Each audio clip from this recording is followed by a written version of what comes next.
ویروس خطرناک واناکرای که از روز شنبه به این طرف هزارها کامپیوتر را در سراسر جهان رخنه کرده است، در تاجیکستان تأثیر منفی نرسانده است.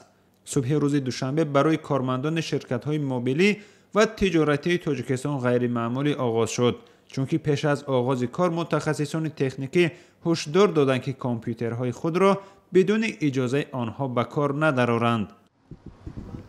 در شرکت مگافون به آزادی گفتند که کار به طور معمولی ادامه دارد. ویروس واناکرای به کامپیوترهای شرکت تأثیر منفی نرسانده است. با گفته متخصصان این شرکت سیستم ویروسی آنها به حمله ها مقاومت کرده است. Бизнес Мегафон это практически не повлияло.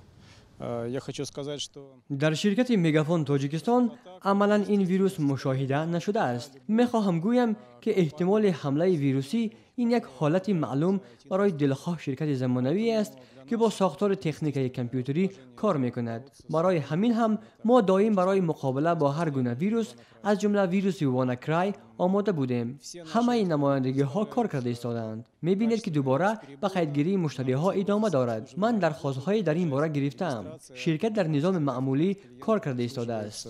компания работает в штатном режиме. На бизнес влияния нет. در شرکت مخابراتی واویلون هم به آزادی گفتند که صبح روز دوشنبه تا یک مدت برای کارمندان عاید این حمله مجازی مجلس برگزار کرده خطر آن را به کارمندان فهماندند. در این شرکت به سؤال رادیوی آزادی که آیا به کامپیوترهای آنها هم این ویروس سرایت کرده است پاسخی رد دادند. متخصصان میگویند شاید این ویروس که بیشتر بر روسیه تاثیر زیاد رسانده است با سبب در روزهای استراحت پیدا شدن آن به کارخانه‌های تاجیکستان به تاثیر مانده است. ولی کاربران سامانه رادیوی آزادی خبر دادند که کامپیوترهای آنها در زمان پخش شدن این ویروس ضرر دیده است. با وجود آنکه مقامات دولتی نتیجه تاثیر این ویروس را شرح نداده است، ولی کارشناسان ساحه میگویند برای احتیاط باید کاربران از برنامه و نرم افزارهای دارای اجازتنامه استفاده برند. تشکیلات ما در مدت 10 سال دوم گفته می استاد که بیاید از نرم افزارهای قانونی استفاده بریم، لیسانسیونی استفاده بریم. استفاده نرم افزارهای لیسانسیونی ما را به خطر نگاه می دارد و از هجوم ویروس های به غیر از آن چیزی که گفته شده شما گفته استادید از دیگر ویروس های هم حفظ می دارد.